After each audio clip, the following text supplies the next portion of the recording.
माँ, आप क्यों खाना बना रही हो? नेहा कहाँ है? मैंने पहले भी कहा है, आपकी तबीयत ठीक नहीं रहती, इतना काम मत किया करिए। निशांत ने अपनी माँ नीरजा जी को रसोई में खड़ा देख गुस्से से कहा और अपनी पत्नी नेहा को आवाज लगाने लगा। नेहा, नेहा, कहाँ हो?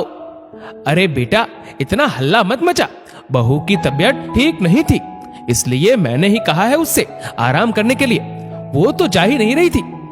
आप चुप रहिए माँ, मैं देख लूंगा और आप मुझे मत बताइए।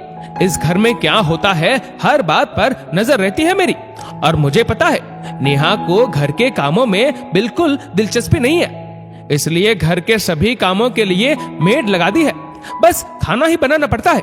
नेहा से ये भी नहीं होता, उसने आपको खाना बनाने में लगा दिया है, जबकि डॉक्टर ने आपको गैस के सामने खड़ा होने से भी मना किया है।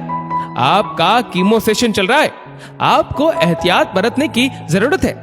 कहते हुए निशांत नेहा को देखने अपने कमरे में चला गया तो देखा नेहा आराम करते हुए अपना मनपसंद सीरियल देख रही है। माँ को अकेले किचन में खाना बनाते देख निशांत का पारा वैसे ही हाई हो गया था।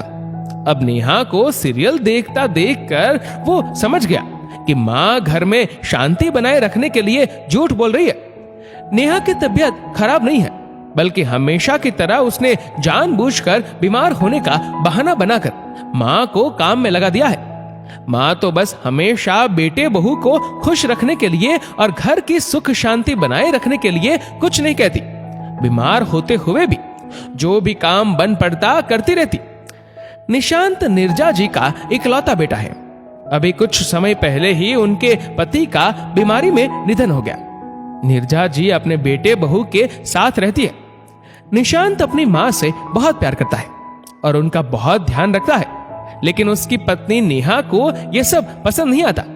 उसे लगता है निशांत अपनी माँ के सामने उसे नजरअंदाज कर रहा है। इसी वजह से वो निशांत से कुछ ना कहकर उसकी पीठ पीछे नीरजा जी को सुनाकर अपनी भड़ास निकालती रहती है। आज भी वो अपने कमरे में सीरियल देख रही है। उधर नीरजा जी ने घड़ी देखी कि बेटे के आने का समय हो गया है। वो आते ही खाना मांगेगा तो वो खाना बनाने लगी। नेहा तो जानबूझकर खाना बनाने नहीं आई, क्योंकि वो तो दिल से चाहती है कि किसी बात को लेकर झगड़ा हो और वो अलग रहने लगे, जहां सिर्फ अकेले उसी का राजपाट हो। निशांत ने नेहा को आराम से सीरियल देखते हुए देखा तो बोला, तुम्हें शर्म नहीं आती? माँ बूढ़ी और बीमार होकर वहां खाना बना रही है और तुम आराम कर रही हो।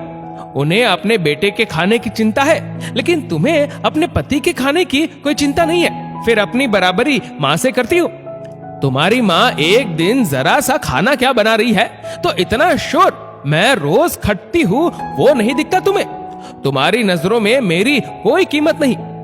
नेहा, माँ ने जिंदगी भर बहुत काम किया है और अभी भी वो पीछे नहीं हटती, बराबर से तुम्हारे साथ लगी रहती है, लेकिन इस समय उनकी तबीयत ठीक नहीं चल रही है। हमें उनका पूरा ध्यान रखना चाहिए। मेरे लिए तुम दोनों जरूरी हो।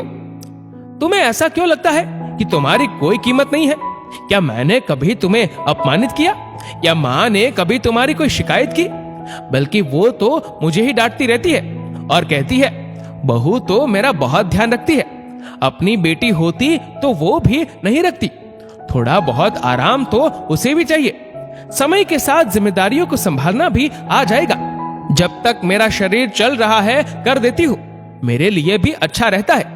अब तुम ही बताओ, जब माँ हमारे बारे में इतना सोच सकती है तो हमारा भी फर्ज बनता है उनका ध्यान रखने का।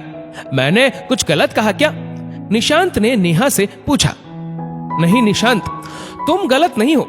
मैं ही गलत सोच रही थी कि तुम माँ से ज्यादा प्यार करते हो, लेकिन अब समझ में आ रहा है कि हम दोनों माँ का इकलौता सहारा है और माँ हमारा सबसे बड़ा सहारा है। अगर हम भी इस समय उनका ध्यान नहीं रखेंगे तो कौन रखेगा? माँ के बाद तो हमारा अपना कहने के लिए कोई रह ही नहीं जाएगा। अब मैं माँ का बहुत ध्यान रखूंगी, कभी कोई शिकायत का मौका नहीं दूंगी। अभी हमें और इस घर को माँ की बहुत जरूरत है। मुझे माफ कर दो निशांत, मैं बहुत स्वार्थी हो गई थी। कहते हुए नेहा रोने लगी। तुम्हें माफी मांगने की कोई जरूरत नहीं है। तुम्हें अपनी गलती समझ में आ गई, यही बहुत बड़ी बात है। मेरी माँ ने मुझे जिंदगी दी और तुम मेरे लिए अपनी जिंदगी देने वाले मम्मी पापा को छोड़ कर आई हो। इसलिए नेहा, मेरे लिए तुम दोनों बेशकीमती हो। मैं दोनों को ही खुश देखना चाहता हूं।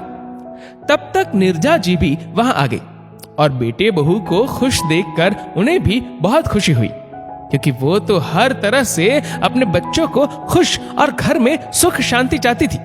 उन्हें अच्छी तरह से पता था, जब उनका बेटा उनसे इतना प्यार करता है तो समय के साथ बहू भी सास को समझ जाएगी और वो भी सास को मान सम्मान और प्यार देगी। दोस्तों, इस वीडियो को लेकर आपकी क्या राय है नीचे कमेंट करके जरूर बताएगा। और अगर आपको वीडियो अच्छा लगा हो तो इस वीडियो को लाइक करेगा, शेयर करेगा ज्यादा से ज्यादा लोगों तक। और ऐसे ही और भी इंस्पिरेशनल वीडियोस के लिए सब्सक्राइब करें हमारे यूट्यूब चैनल को और फेसबुक पर फॉलो करें हमारे पेज को। धन्यवाद।